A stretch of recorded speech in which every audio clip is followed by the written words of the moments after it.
Tema kita pada hari ini menarik sekali, yaitu denying self, embracing Christ, ya, menyangkali diri, kemudian kita embrace, ya, Kristus. Kita akan melihat dari satu bagian firman Tuhan dari Galatia pasal 2 ayat yang ke-20, ya. Galatia 2 ayat 20. Dikatakan begini, namun aku hidup, tetapi bukan lagi aku sendiri yang hidup, melainkan Kristus yang hidup di dalam aku. Hidup yang sekarang aku hidupi secara jasmani adalah hidup oleh iman dalam anak Allah yang telah mengasihi aku dan menyerahkan dirinya untuk aku. Bapak Ibu yang dikasihi Tuhan, apa yang paling sulit kita lakukan di dalam hidup kita? Coba kira-kira apa yang paling sulit kita lakukan dalam hidup kita?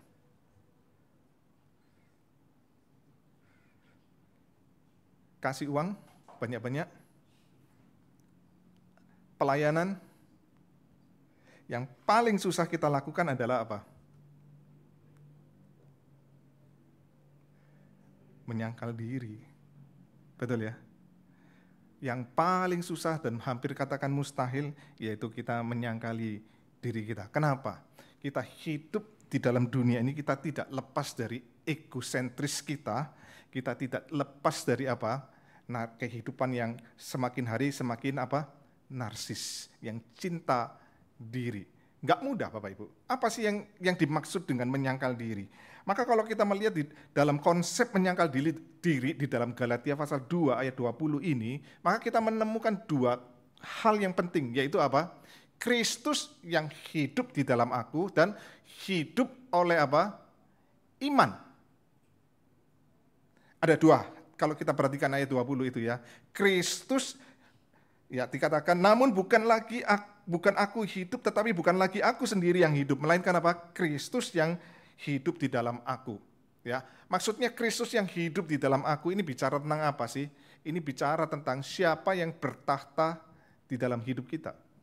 Kalau kita mau jujur, hidup kita ini yang bertahta diri kita atau Kristus? Diri kita, ya, termasuk saya walaupun menyandang gelar pendeta tidak menjamin, dan realitanya saya harus menyadari banyak kali saya bukan Kristus yang bertahta, tapi siapa? Diri, ya.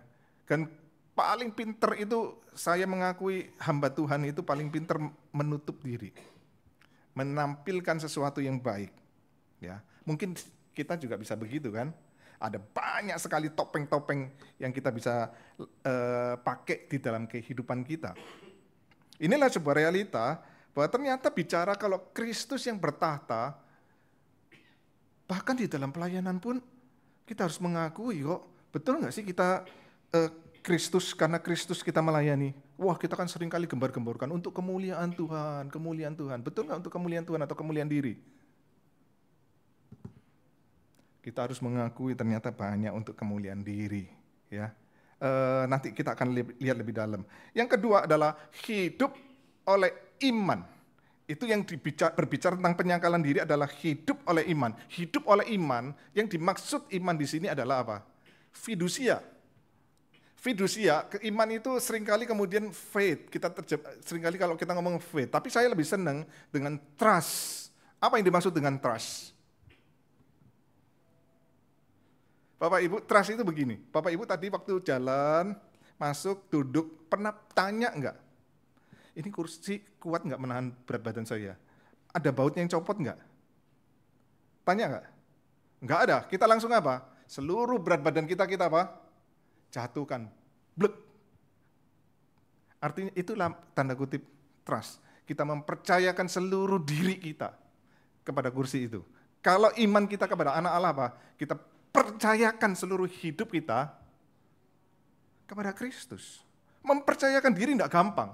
Kenapa? Kita ternyata masih mau menggenggam kehidupan kita. Betul ya? Kita mau kontrol kehidupan kita.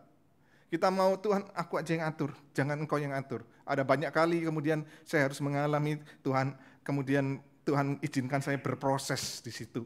Kenapa? Ada banyak saya mau atur, mau kontrol kehidupan saya sendiri. Ya. Tidak mudah. Kalau bicara menyangkal diri, maka kita harus mengakui realita ini sesuatu yang realita yang gampang kita ngomong, tetapi sulit untuk kita lakukan. Mengapa kok sulit? Ada dua hal yang membuat kita sangat sulit untuk menyangkal diri kita. Ya, yang pertama adalah bicara tentang nilai hidup. Bicara tentang nilai hidup ini realitanya begini loh Bapak Ibu. Kita itu dinilai, kita diterima dan dikasihi dari apa yang kita lakukan. Bukan dari siapa kita dalam segala ketidaksempurnaan dan kerapuhan kita. Betul nggak? Kita punya anak, kita sayang anak kita karena apa? Wih, anak saya pinter. Kalau ulangan bukan lagi 100, 110. Ya kan? Kan nggak puas kan kalau anak kita dapat nilai 90 kan? Kita mau anak kita berapa? 100 puas nggak? Nggak puas. Kita mau berapa? Di atas 100, ya nggak ada, begitu kan? Kita hidup kemudian kita mengasihi anak kita, kalau anak kita masuk sekolah TK umur 5 tahun, itu kan usia normal ya. Kita puas nggak?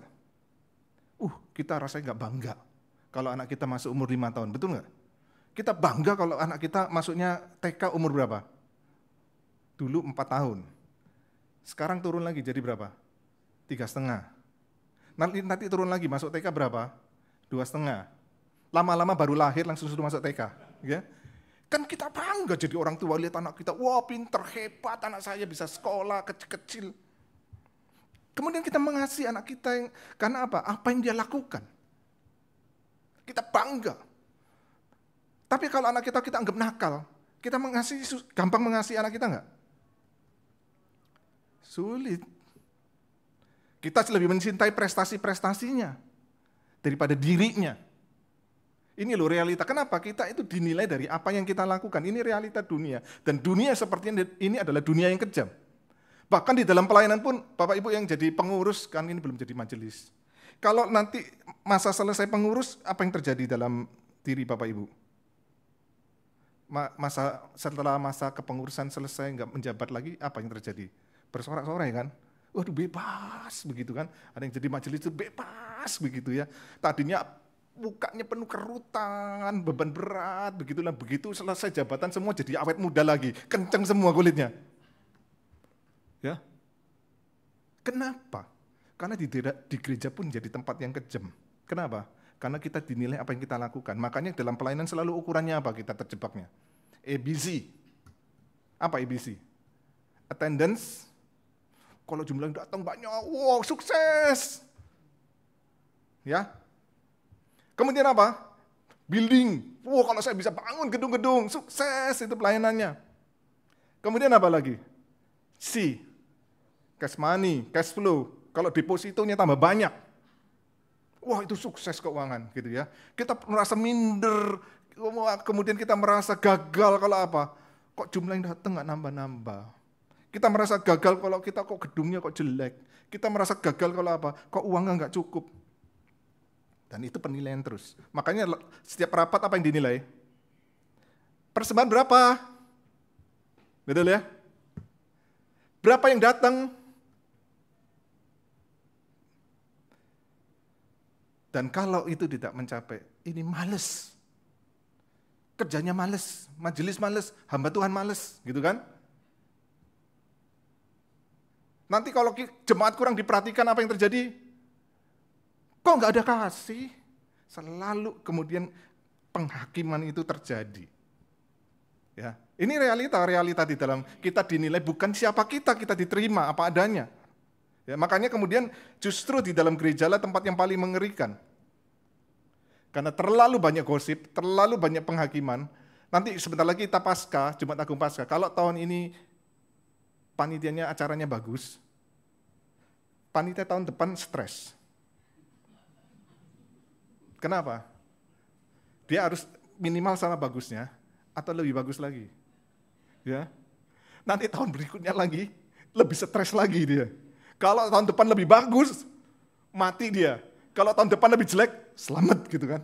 Kenapa? Karena kemudian dituntut kan. Ini acaranya kok begini, kok nggak menarik, kok ini dan sebagainya. Kemudian itulah, kemudian bukan lagi kita melayani, ya saling mengasihi, saling menerima, tetapi saling kemudian apa? Menilai satu dengan yang lain. Ini realita-realita yang kemudian kita hadapi, dan di dalam nilai hidup ini bagaimana kemudian kita bisa diterima, kita dinilai baik, kita bisa dikasihi, caranya bagaimana?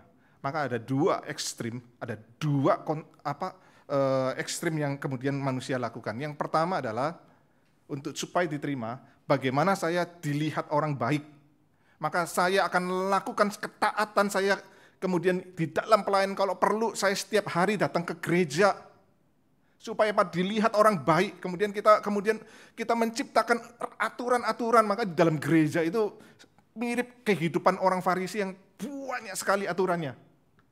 Ya. Terlalu banyak aturan. Untuk apa? Ini kalau kita lakukan ini, wah itu kemudian apa? Itu kita jadi orang rohani. Kita menjadi orang-orang yang sebenarnya legalistik. Maka kalau kita kemudian dikatakan, Bapak Ibu, saya sampai ketemu istri saya, ketemu temannya itu kemudian ngomong, boleh nggak ya saya 1 minggu nggak ke gereja? Saya untuk nemenin saya yang lagi malas ke gereja, saya mau nemenin dia supaya dia balik sama Tuhan. Dia merasa apa? Kalau 1 minggu saya nggak ke gereja, itu Tuhan menagih hukum saya. Wah, itu mengerikan. Nanti dia merasa apa? Kalau kemudian saya ini kok saya nggak rohani ya? Saya ngajari bukan Bapak Ibu nanti nggak usah ke gereja ya, bukan ya? Bapak Ibu jangan salah ya. Tetapi kadang-kadang kita terjebak seperti orang-orang Farisi. Ini Galatia kan konteksnya di situ. Orang-orang Kristen yang non-Yahudi kemudian datang orang-orang Kristen Yahudi yang kemudian masih pegang keyahudian, kemudian mengatakan nggak cukup percaya Yesus. Kamu harus lakukan aturan-aturan hukum Taurat, ritual-ritual, dan bukan cuma ritual, ya perilakunya semuanya. Dan ini yang dilawan oleh Paulus. Kita menjadi orang yang di dalam gereja itu kehidupan kita, mungkin juga di dalam keluarga kita bisa menjadi orang yang sangat legalistik. Dan kalau saya melakukan, makanya gereja itu kemudian di dalam kehidupannya, orang kemudian berpikir, semakin saya banyak ke gereja, semakin rohani, semakin banyak kegiatan di gereja, semakin rohani. Tetapi saya katakan semakin banyak kegiatan di dalam gereja, semakin tidak rohani. Kenapa? Di dalam kesibukan yang kayak hamster begitu Bapak Ibu, ada waktu enggak untuk refleksi kebenaran Tuhan? Enggak ada. Kita enggak ada waktu untuk merenung, berdiam, enggak ada. Ya kita cuma menelan terus kegiatan itu dalam gereja. Kita enggak bisa duduk tenang. Makanya persis seperti kita Marta. Yang kemudian marah kan Marta, kenapa saya tidak dibantuin? Kenapa saya kok dibiarkan sendirian? Padahal Tuhan mau apa? Duduk, diam di kaki Tuhan dan merenung. Ini kita hidup apa? Kita mau kemudian membangun pola kerohanian berdasarkan pola orang-orang Farisi, kehidupan ketaatan yang legalistik. Dan kalau berhasil, saya menjadi orang yang sombong, yang saya bisa menghakimi orang lain. Tapi kalau saya gagal jadi minder. Hidup saya cuma penuh ketakutan. Makanya kita orang Kristen, kalau saya nggak datang kasih persembahan, aduh nanti Tuhan bikin usaha saya bangkrut, ketakutan kayak begitu loh. Aduh saya nggak rohani, enggak Bapak Ibu. Kita nanti harus melihat itu kebenaran ini adalah kebenaran yang mengerikan. Sisi ekstrim yang lain, ada orang-orang nggak peduli, ya udah saya nggak diterima nggak apa-apa, saya cuek aja karena ya sudah lah memang saya sudah jelek, saya sudah buruk, ya udah saya mau hidup sebebas-bebasnya, antinomian, anti hukum, saya mau hidup sesuka-suka saya, nggak peduli orang ngomong amat, bodoh amat, ya sisi yang ekstrim. Tetapi itu tetap apa? Kehidupan yang seperti ini kehidupan yang penuh frustasi. Kenapa? Pada akhirnya kita bosen dan bosen. Ya. Ini realita. Kita mau sebebas-bebasnya, tapi kemudian kita akan menemukan satu kemuakan kejenuhan di dalam satu kehidupan. Aneh ya? Realitas kehidupan manusia itu seperti itu. Mau cari yang baru. Ya, istri sudah cantik nggak cukup. Amsal tulis, hiduplah kasihlah istrimu masa mudamu. Kita ganti dengan kasihlah istri mudamu, gitu kan ya. Seremnya begitu ya. Nah, dipelesetkan ayat Alkitab nanti. Maka kemudian kita menghadapi ke satu kehidupan yang seperti ini. Bagaimana saya supaya diterima? Ini kalau kemudian saya tidak diterima, saya kemudian udahlah saya nggak peduli dengan kehidupan ini, saya mau sesuka-sukanya saya. Tapi satu sisi saya ekstrim yang lain, saya mau berjuang jadi orang baik, orang yang gila-gilaan taat tapi menjadi legalistik. Dan kita ketika merasa berhasil, kita menjadi orang sombong, dan terlalu banyak kesombongan rohani di dalam kehidupan orang-orang Kristen. Ya.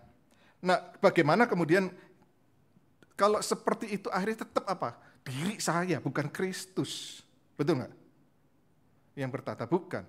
Makanya kembali jawabannya di mana supaya saya bisa menyangkali diri Kristus bertata. Kembali kepada Injil.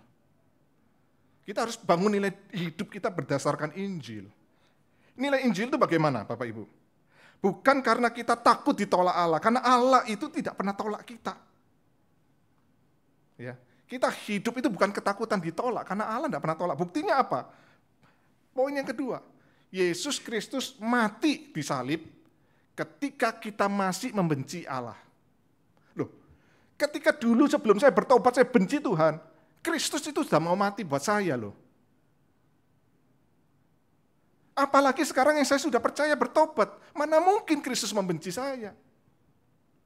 Dan perhatikan yang indah di dalam nilai Injil, ketaatan kita tidak membuat Allah menambahkan kasih-Nya kepada kita. Betul ya? Apa yang membuat Allah menambahkan? Enggak, dia kasih-Nya sampai mati di atas kayu salib, sudah puncak daripada kasih. Kita nggak akan menambahin apapun kita melakukan karena nggak bisa bayar. Ya. Sebaliknya, waktu kita jatuh, kadang-kadang kita harus mengakui kita bisa jatuh. Ketidaktaatan kita tidak membuat Allah mengurangi kasih-Nya kepada kita. Dan kalau kita memahami nilai itu, kita akan hidup bukan lagi dalam ketakutan. Kita akan hidup begini loh. Karena Injil, karena tahu Allah itu tidak mungkin menolak saya. Dia sudah mati loh. Ketika dulu saya berdosa aja dia sudah mau mati buat saya. Saya tidak menambahkan apa-apa waktu saya taat. Saya ketika gagal, Tuhan tidak mengurangi kasih-Nya kepada saya. Maka apa?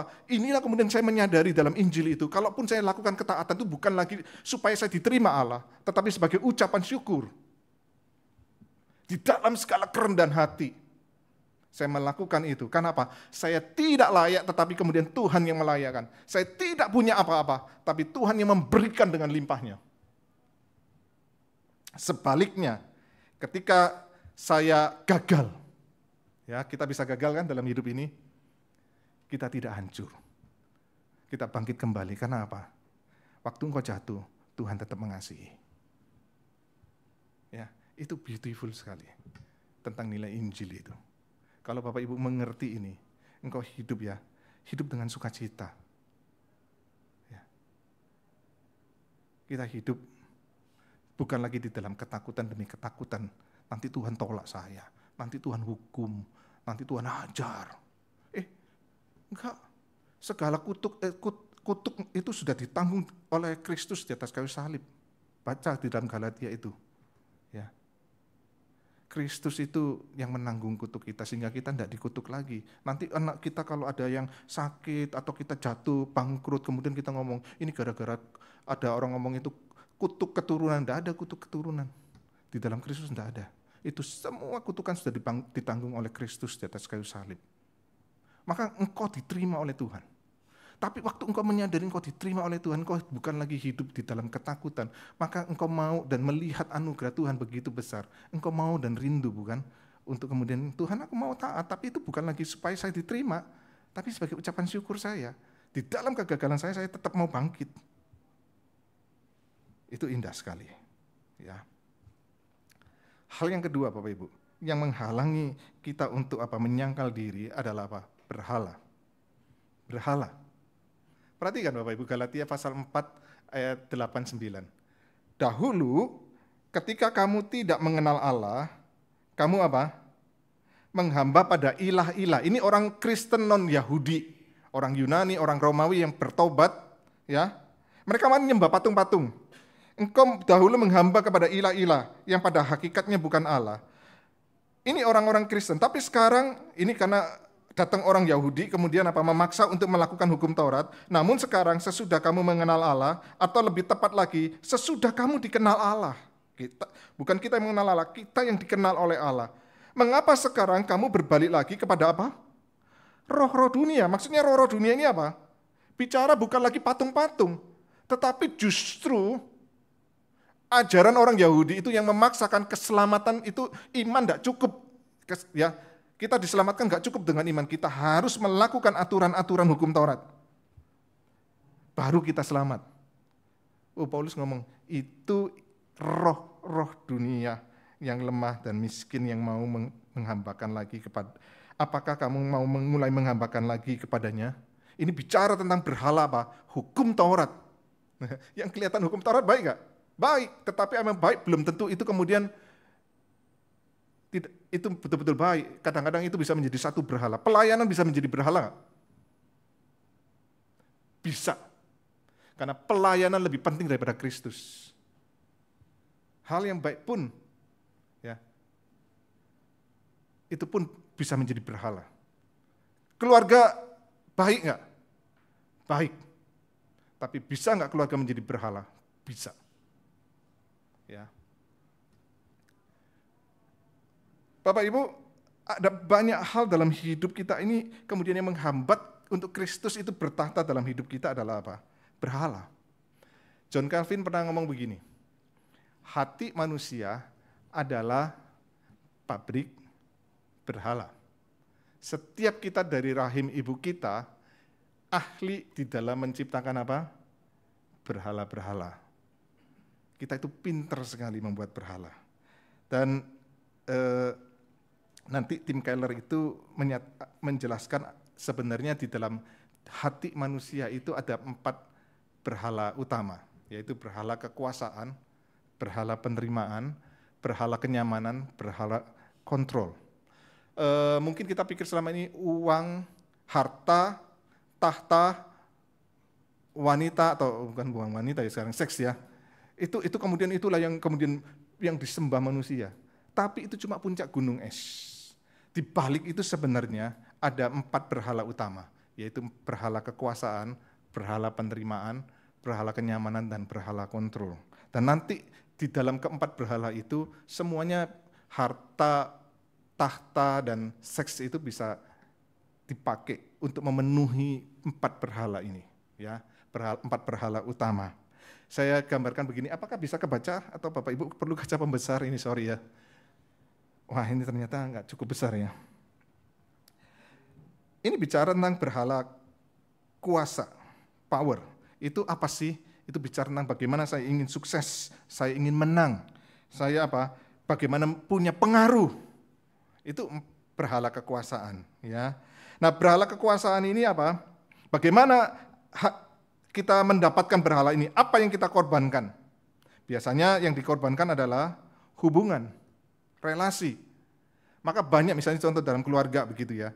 Nggak penting ya suami istri, nggak penting lah, yang penting apa? Anak-anak nggak terlalu penting, yang penting apa? Yang penting saya kerja mati-matian dapat duit yang banyak dan keluarga saya dilihat sebagai orang yang sukses. Dan itu adalah pencarian manusia, betul ya? Sukses. Makanya kalau kita ketemu orang, saya punya ketemu orang-orang gitu, tanya, bagaimana kabarmu? Jawabannya apa? Masih belum jadi orang. Gitu ya, bahaya sering ya, masih belum jadi orang saya. Jadi monyet masih menyedihkan. Kenapa? Karena untuk mengejar itu demi dilihat orang, jadi orang gitu ya.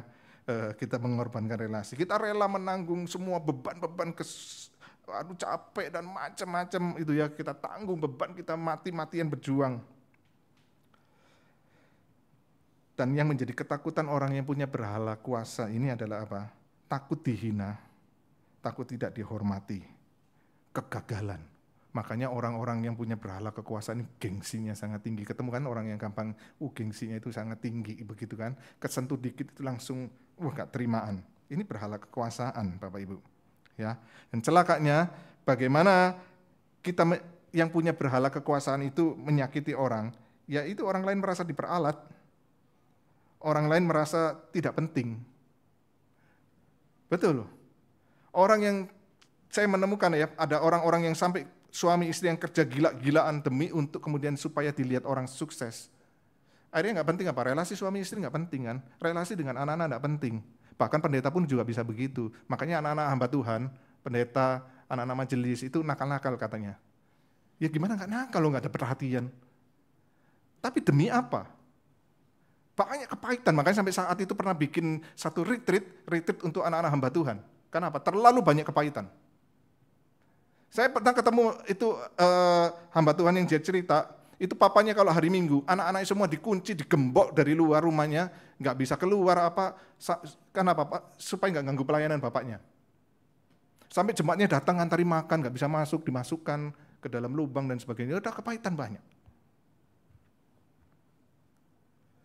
Dan mengerikan Bapak Ibu, banyak cerita-cerita. Saya kemarin dengar cerita juga, kadang-kadang orang tua yang sibuk, cuma anak-anak itu hidupnya dengan supir, dan banyak ada peristiwa-peristiwa anak perempuan yang kemudian setiap hari diantar supir, tapi kemudian apa?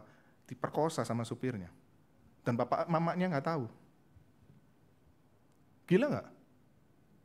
Apa yang kita korbankan? Relasi kita. Ya. Saya juga punya berhala kekuasaan, kesuksesan. Ya, saya kemarin itu sebelum saya dari Makassar pindah ke Kebayoran Baru, ke Jakarta, saya bergumul dan Tuhan memang memberikan peristiwa-peristiwa yang ajaib, gitu ya.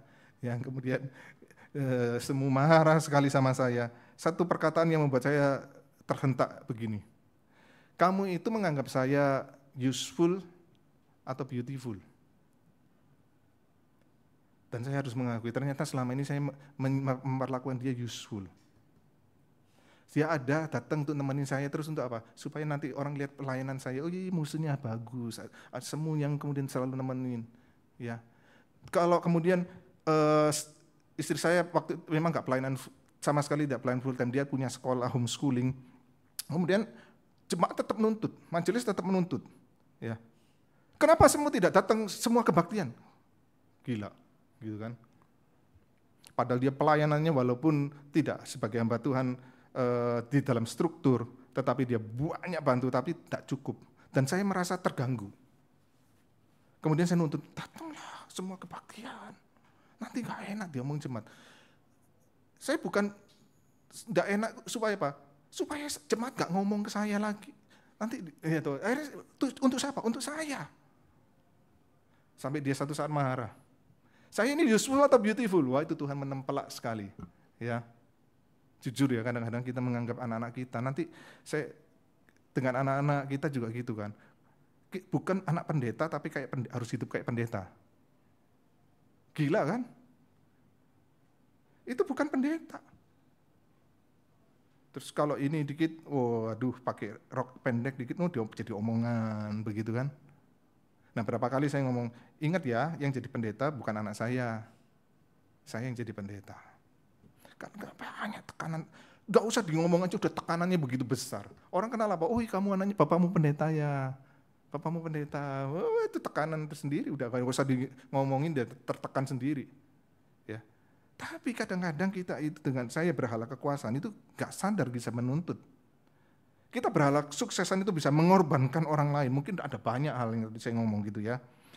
Dan celakanya, kalau kita nggak merasa gagal di situ, kemudian kita jadi orang yang benci, pahit, marah, ketakutan, putus asa. Makanya kemudian kalau kita jadi pemimpin, kita rasa ditekan, dikritik, kemudian kita tekan bawahan kita, begitu kan, supaya saya nggak dikritik.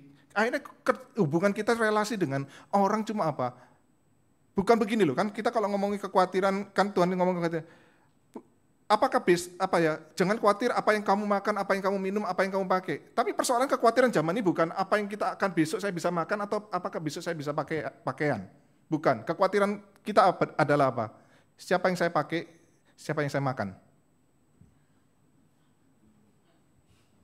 Ini berhala sukses. Dan saya menyadari kenapa kok saya punya berhala sukses.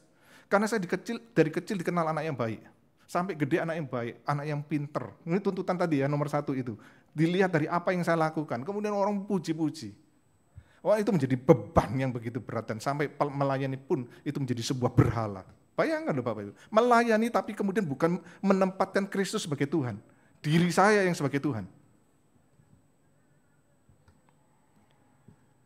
Yang kedua, nanti kapan kita bisa khotbahkan satu-satu lagi gitu ya.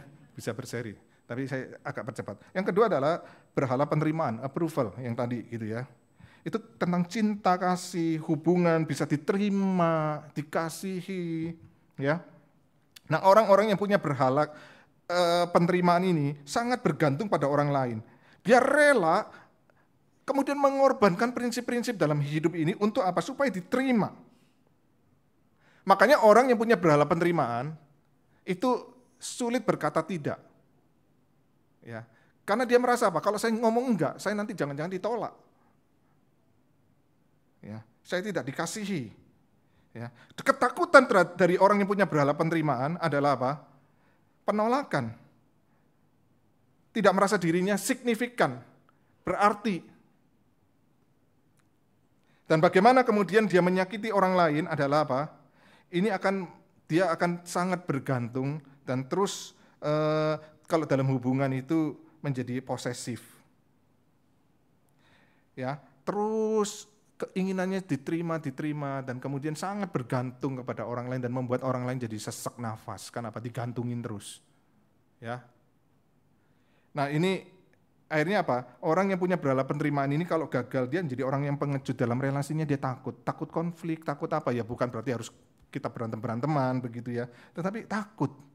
Kenapa? Karena takut ditolak, rasa nggak aman, ya.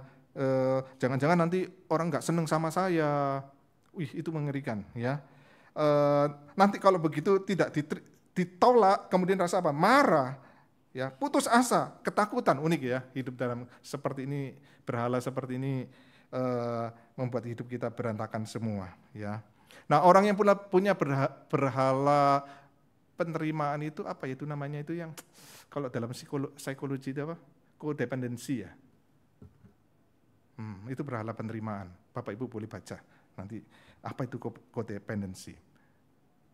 Dan kita terus mencari penerimaan. Nah, contoh yang paling dalam Alkitab itu berhala penerimaan itu siapa? Saul, ya. Waktu kemudian apa? Dia suruh Samuel, tunggu saya ya, nanti saya yang kasih upacara korban itu tunggu. Ditunggu-tunggu, gak datang-datang Samuel. Wow, Filistin udah mendekat. Terus rakyat apa? Nunggu gak datang, rakyat melihat Filistin begitu banyak. Kemudian mereka mulai mundur meninggalkan Saul. Saul apa akhirnya ngambil keputusannya?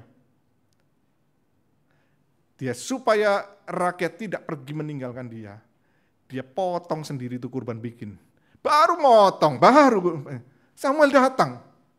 Memang sengaja mau uji. Tapi disitulah orang yang punya berhala penerimaan. Ketakutan ketika orang lain mulai meninggalkan dia. Ya. Mas berhala penerimaan senang dengan popularitas. Kalau kita melayani jujur ya dalam hati kita, kira-kira seperti ini nggak hidup kita? Dengan keluarga kita, dalam relasi kita, dalam pelayanan kita. Ya. Berhala yang ketiga adalah berhala kenyamanan, Bapak Ibu. Ini boleh nanti Bapak Ibu kalau minta filenya boleh, nanti itu coba di rumah dilihat-lihat saya berhala apa ya. Kenyamanan, itu orang yang individualis, nggak mau ribet, nggak mau stres, ingin bebas, nggak terikat. Ya. Nah, orang yang punya berhala kenyamanan ini biasanya malas, tidak mau bertanggung jawab, tidak produktif. Ya. Yang paling dia takuti adalah stres. Yang paling dia takuti adalah dituntut. Dia nggak suka perubahan, dia senang dengan kenyamanan. Ya. Tapi celakanya dia akan menyakiti orang. Caranya gimana? Dia tidak mau peduli dengan orang lain. Ya. Dia akan mudah melukai orang lain, menyakitkan apa? Begitu kenyamanannya terganggu, dia akan apa? Marah. Ya, marah. Ya, di situ. Dan orang yang punya berhala kenyamanan ini problemnya adalah apa? Bosen, nanti dia akan gampang jatuh ke dalam kecanduan, ya. Gampang hidupnya itu takut kalau monoton itu dia akan jadi frustasi dan akhirnya dia marah, ketakutan dan putus asa. Ya. Makanya banyak di antara kita dalam pelayanan itu, udahlah yang itu jangan diganti-ganti, jangan diubah-ubah, gitu. Yang dulu biarin kayak begitu, jalan kayak begitu aja. Kenapa? Kita senang dengan kenyamanan itu. Padahal nggak efektif, padahal sudah tidak cocok lagi. Kita malas ngubahnya. Kenapa? Sudah nyaman. Ya, itu banyak terjadi. Berhala yang keempat adalah berhala kontrol. Ya, ini orang yang sangat disiplin tinggi, Maunya di dalam kepastian dan cenderung perfeksionis. Dia bikin standar-standar yang sangat tinggi sekali. Supaya apa? Supaya dia bisa kontrol. Ya. Nah, harga yang dibayar oleh orang punya berhala kontrol ini adalah dia kesepian. Karena orang takut dekat sama dia. Karena apa? Orang ini sangat menuntut sekali. Sangat itu bisa keras gitu ya. Mengorbankan kebaikan orang lain demi apa? Kontrol. Ya. Ketakutan dia adalah ketidakpastian dan kehilangan kendali. Kalau dalam pelayanan itu biasanya begini, ada orang-orang kalau sudah bikin acara, tiba-tiba ada sesuatu yang terjadi. Nggak sesuai dengan apa yang dia susun. Dia bisa marahnya luar biasa, tersinggungnya luar biasa, ya, sangat nggak nyaman. Ini berhala kontrol. Orang berhala kontrol ini sangat ketakutan, hidupnya ketakutan apa? Tidak pasti. Makanya kemudian kalau berhala kontrol itu mau apa? Dia akan secara keuangan, dia akan berusaha punya uang deposito sebanyak-banyaknya supaya apa? Masa depan saya pasti. Dia akan kontrol relasi supaya apa? Pasti. Pernah ya ketemu orang kalau dalam relasi mau kontrol, dia mau ngatur semuanya. Dari A sampai Z dia mau atur. Wah, itu berhala kontrol, Bapak Ibu, ya. Dia menyakiti orang lain dengan cara bagaimana? Gampang sekali dia menuduh orang lain, dia sangat sekali bisa mengkritik orang lain, menyalahkan orang lain karena apa? Gak mencapai standar yang dia mau. Wah, itu ya. Dan banyak di dalam kehidupan ini seperti ini. Kasihan juga anak-anak dengan orang tua yang punya berhala kontrol. Dan kebanyakan orang tua banyak yang punya berhala kontrol. Makanya tadi saya ngomong gitu, dapat 90 bagus nggak? 80 bagus nggak? 70 bagus nggak? Bagus kan? Tapi nggak cukup. Sampai berapa cukup? 100? Nggak cukup juga. Dulu mama saya tanya saya, kamu dapat berapa? 90 mah. Teman berapa? 100. Kamu harus 100. Saya 100 beneran ya. Cukup nggak? Nggak cukup. Ya, anak-anak hidup yang seperti ini, dia akan sangat tertekannya luar biasa. Karena not enough. Ya, never enough. Ya, ada lagunya itu kan. Never enough, tidak pernah cukup, tidak pernah cukup. Saya pernah ketemu seorang pemuda yang sore-sore habis kebaktian turun kebaktian cariin saya, gak ketemu semua yang kemudian cariin saya, telepon saya terus datang gitu ya. Pemuda ini ngomong begini, apa yang saya lakukan, sebaik apapun saya lakukan, tidak pernah cukup buat papa saya. Saya sudah gak tahan lagi. Terus apa dia ceritain, saya tidak mau kuliah Pak Pendeta. Saya ingin jawaban malam ini. Waduh, saya bergumul. Ya. Tahu nggak Bapak, apa yang saya lakukan? Saya nggak mau kuliah, dan setiap hari saya hubungan seks 10 kali. Saya mau lompat dari tempat duduk saya. Jadi sampai begitu loh. Ya. Tapi saya mengerti ya, bagaimana dia kemudian bergumul dengan apa? Hidupnya itu dikontrol, nggak pernah cukup. Harus sempurna pun tetap tidak cukup. Ya, sampai di akhirnya memberontak seperti itu. Kami ngomong, ya bapakmu memang tidak sempurna, tapi ada Bapak di surga. Begitu dengar kata Bapak, langsung tersulut lagi marahnya dia. Saya cuma diemin dengan dia cerita. Kemudian dia ceritain lagi tentang adiknya yang pacaran dengan orang yang beda agama, terus kemudian cewek yang beda agama itu dihamili, terus dia nggak bisa terima. Dan adiknya sampai sujud di depan dia. Dia ngomong, saya tidak bisa maafin kamu. Tapi justru itulah titik saya bisa menemukan titik masuknya. Saya cuma ngomong gini sama dia, kamu persis kayak bapakmu. Kaget dia. Dia yang benci bapaknya, saya ngomong kamu persis kayak bapakmu. Dia tersadar, ya di situ saya mulai menginjili. Ya, bersyukur akhirnya dia pulang dan kemudian berapa tahun kemudian setelah saya akan meninggalkan kota Bandung, dia telepon saya, Bapak Pendeta, saya mau diwisuda sebentar. Ya, dia udah balik normal kehidupannya. Kenapa? Kristus. Ini berhala kontrol mengerikan ya. Gelisah, berlebihan kalau tidak bisa mencapai apa yang diharapkan, merasa sengsara, marah, pada akhirnya ketakutan, keputusasaan. Ya, ini berhala kontrol seperti ini. Ya. Bagaimana kita mengalahkan berhala kita? Jawabannya kembali kepada Injil, Bapak Ibu. Enggak ada yang lain. Ya, engkau cari psikolog, secara psikologi enggak bisa menjawab persoalan ini. Kembali kepada Kristus apa? Di dalam Kristus kita ini menjadi anak-anak Allah, kita ini berharga. Kalau orang berhala sukses kan mau carinya berharga kan? Kita sudah berharga di mata Tuhan. Kita nggak perlu cari prestasi-prestasi pencapaian, karena di mata Tuhan yang mau mati. Maka ini menjadi sebuah perenungan kita di dalam momen Jumat Agung Paskah. Tuhan yang mau mati buat kita, menempatkan kita begitu berharga di matanya. Kita nggak usah cari-cari. Kita nggak usah cari kuasa, karena ada Roh Kudus, Allah sendiri yang tinggal di dalam hati kita, yang penuh kuasa itu. Mau cari apa? Kita sudah punya. Ya. Di dalam Kristus kita tidak perlu cari-cari penerimaan diri, karena kita sudah diterima. Ya, kita sudah diterima oleh Kristus, Bapak Ibu yang dikasihi Tuhan. Kita dikasihi melalui anugerahnya. Bahkan sebelum dunia dijadikan, kita sudah dikasihi. Dahsyat nggak? Kita sudah diterima. Di dalam Kristus ada sukacita, nggak usah cari-cari kenyamanan. Karena di dalam Kristus ada sukacita dan kebahagiaan. Sukacita yang sejati. Kita sudah puas. Makanya Tuhan ngomong, kalau kamu percaya di dalam hatimu akan mengalir aliran-aliran air hidup. Hati yang puas. Kita cari kepuasan nggak pernah puas, karena kita mencari sesuatu yang tidak kekal dan akan binasa. Untuk memuaskan diri kita, nggak bisa. Kita harus mencari kepada apa ya? Yang kekal, yaitu siapa? Kristus, yang tidak terbatas. Kristus. Di dalam Kristus, masa depan kita sudah dijamin, ya, dijamin bahwa kita akan menerima kemuliaan kekal. Mungkin kita ngomong hidupku banyak penderitaan, hidup kita yang banyak penderitaan itu berapa panjang? Berapa panjang? Yang banyak penderitaan, 80 tahun mungkin ya, toh? Cuma segini loh. Dibandingkan apa? Kemuliaannya berapa panjang? Ya, tidak ada bandingannya. Makanya Paulus ngomong apa? Semua penderitaan yang aku alami dibandingkan kemuliaan yang akan aku terima, itu tidak ada artinya. Terlalu besar kemuliaan yang aku terima. Ada kepastian. Banyak orang di dalam kematian takut sampai harus dikirimi uang, takutnya nanti di sono kekurangan uang. Tapi sayang bukan uang beneran yang dibakar, uang palsu, ya kan? Rumah palsu yang dibakar. Kenapa nggak rumah beneran aja dibakar ya? Jadi dapat beneran kan? Kadang-kadang logikanya manusia itu aneh sekali. Tapi kita nggak perlu cari-cari itu semua.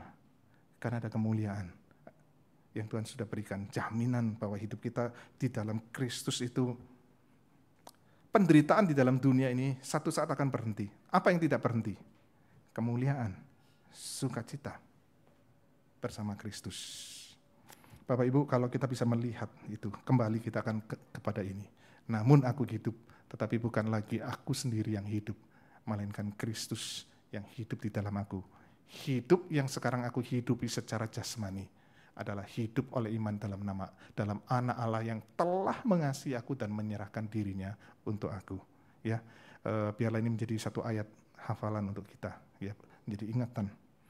Dan kalau kita boleh memahami ini, saya percaya kok sedikit demi sedikit kita akan mulai belajar untuk menempatkan Kristus sebagai yang terutama dalam hidup kita. Ya, kita boleh mempercayakan hidup kita kepada Kristus. Mari kita tundukkan kepala, kita berdoa.